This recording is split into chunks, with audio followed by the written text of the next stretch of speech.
Hey, what's going on, guys? Welcome back to another video. In this video, we're going to be talking about the Fantastic Four First Steps, the new Marvel movie that released last week. I saw it Friday, the day it came out. Well, I guess technically you could watch it like midnight release Thursday, but I watched the movie Friday with a bunch of friends, and I'm going to make this quick little video to discuss my thoughts on it because, I don't know, it seems like it'll be fun.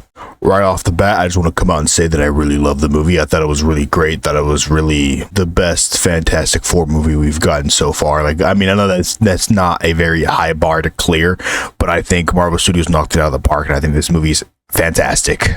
I know that pun's the most easiest joke people could make about this movie, but the fact that it's actually really good, I think also works because I would truly describe the movie as fantastic. Now, before we get into it, this will be a kind of a spoiler talk because I don't really know how to talk about movies without spoiling them. That's just me personally. When I talk about movies, I like to get in the meat and potatoes, and I don't know how you could personally say anything about this movie that's non-spoilers other than it's good. So with that warning out of the way, I'm going to be discussing spoilers about the film now. So as the trailer show, this movie follows the Fantastic Four in a different universe as their planet Earth is marked for death by the Silver Surfer as Galactus is coming to eat it, and things take an interesting turn after Galactus figures out that Sue Storm is pregnant, and he realizes that their baby, Franklin, from the comics, has immense cosmic power. He has the power cosmic. And for those who don't know, Franklin in the comics is like an all-powerful mortal. I think he's the strongest mortal in the Marvel Comics 616 universe. He's very strong. He's very overpowered.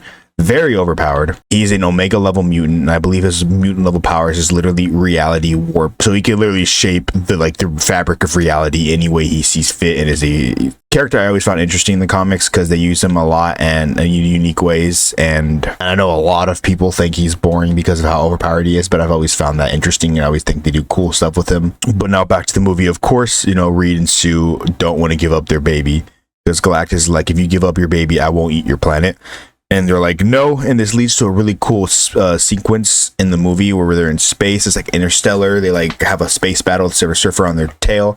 They trap her in a black hole for about a month, and it's a really cool, beautiful sequence. And that's one thing I want to comment about this movie is it's very beautiful. I think this movie has some goddamn sauce. This movie has the sauce when it comes to visual effects and cinematography. I think this movie's great. Now, that's not to say all the visual effects are great, as I do think like 90% of the movie has great visual effects shots. There are shots of Franklin Richards as a baby where you could obviously tell that baby is CGI and is not there, and it looks really funny.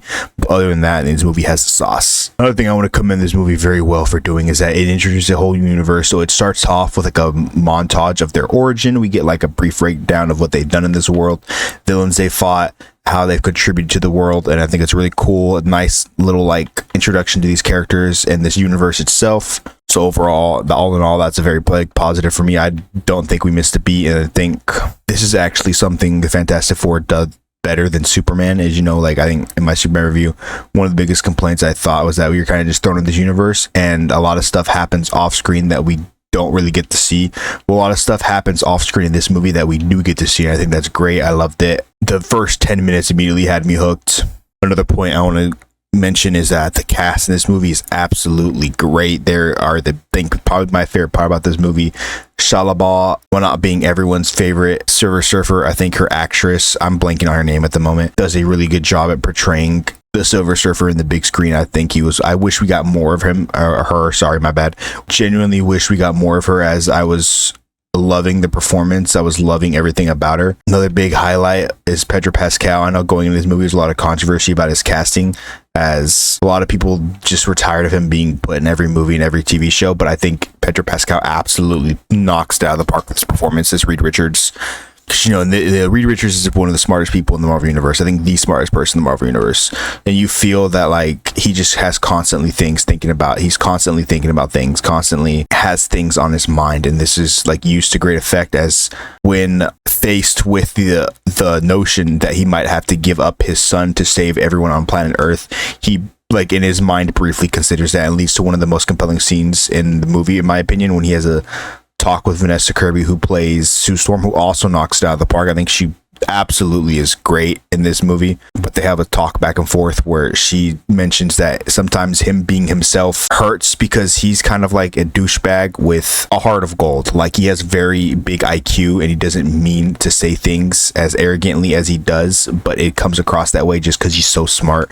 And I think the performance by Pedro Pascal absolutely is just phenomenal. Another big highlight is Joseph Quinn as the Human Torch. I loved how he was very funny. Might have been my favorite character in the movie in terms of the main four. I thought he was absolutely hilarious. His conversations and trying to flirt with the Silver Surfer was really funny, and I enjoyed that a lot. We don't get much of like the big flirter womanizer in this movie as in other interpretations, as the main woman he mainly tries to flirt with is the Silver Surfer. But I think those scenes are so funny that we still get that side of Johnny. And lastly, the last person in the Fantastic Four we have to talk about is Eben Mosranovich's The Thing. And this character sadly does get probably the least amount of screen time out of all of the four, but I still think he looks great. I mean, visually, I think they nailed the look from the comics and how I personally think things should look in live action. I think he's great, but sadly, he does not get as much things to do as the other four. But I think what he does do in this movie is still great. And then when we hear clobbering time in the movie, like when he finally says his iconic phrase, one of the best parts of the movie. I was clapping and cheering, bro. Moving on, I want to talk about the main villain of the film. As you know, anyone who's seen the trailers would know, the main bad guy of this movie is Galactus, and I think Ralph Innes's voice perfectly captures how menacing and daunting a figure as Galactus is. I think his voice suits the character perfectly, and there's like a big boom, like you feel the impact his voice has when he speaks, and I think that's absolutely great. Galactus does not get a lot of screen time in this movie, and I think a lot of people's complaints about this movie is that there's not enough action, as there's really only like 3 action scenes in the entire movie. But I really did not mind, as I thought the characters just interacting with each other was great. Like, majority of the like middle part of this movie is just them sitting around talking, trying to figure out how to stop Galactus without giving up their baby. And I was just, the way they interact and how perfectly well acted these characters are, I was completely still enthralled by everything going on, and really did not mind that they weren't punching or fighting any people. Another big complaint that a lot of people will have is by the ending of this movie. Like I said, spoiler warnings are in high effect, but the way they defeat Galactus is by Sue Storm pushing him into a portal that sends him to a different dimension or across the universe. I can't remember which one they said.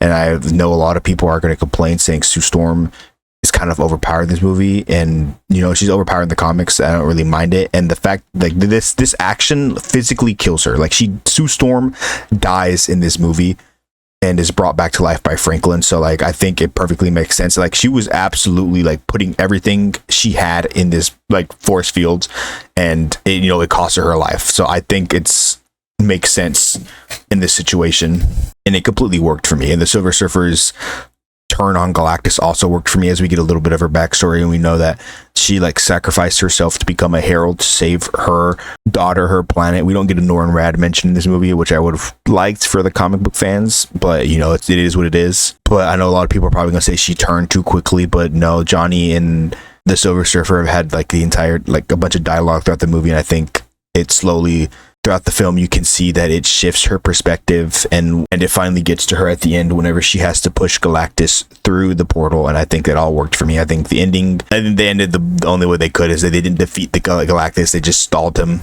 They sent him like across the universe, stranded without a ship, and without a ship he can't get back. And of course, I'm going to talk about the end credit scene. For those of you who don't know, again, big spoiler warnings. At the mid credit scene of this movie, we see it 4 years have passed, and we see Sue reading to Franklin, and she goes to get a book, and when she comes back, there is a figure over Franklin, and then we see him holding the iconic metal mask, and yes, it is Dr. Doom. Dr. Doom appears in the mid-credit scene of this movie. Absolute hype. I can't wait for Doomsday. I think this movie has set up Doomsday perfectly as him as a villain. We get small teases throughout the movie about Latveria and how he never attends these meetings of the world leaders. So it was nice. We don't get the full on look. We don't so I don't know exactly if it was Robert Downey Jr. or some other actor that had stand-in. I'm assuming another actor that had stand-in, as they probably didn't want to pay Robert Downey Jr. a gajillion dollars for him to have all of like 5 seconds of screen time. So that's my guess. But yeah, that's pretty much my thoughts in the movie. I thought it was great. I think people are going to ask, but I think this movie was better than Superman. I think it had a better script, better acting, better characters, but I would probably rewatch Superman more, as that movie was a lot of fun. I think the way James Gunn directs is very energetic and fun to watch. But yes, I think this film by far is comfortably better than Superman. I think Fantastic Four is probably one of the best Marvel movies I have seen in a while. I think it's better than the last two we got of Thunderbolts and Captain America Brave New World. Absolutely exceeded all expectations I had for it. I mean, it just had to be better than the other iterations of these characters in live action, and I think this movie easily passes all that. But with that being said, I think you guys should still check out Superman. That movie is still good. I gave it 8.5 in my review, and putting Fantastic Four into the patent pending slice scale, I'm gonna give it a 9 out of 10. If you guys have time and money this weekend, I definitely recommend checking it out. It's a really good movie, really compelling characters. Yeah, that pretty much does it with this video. If you guys liked, please consider leaving a like, subscribing, share your friends. Yeah, I'll see you guys in the next video. Peace out.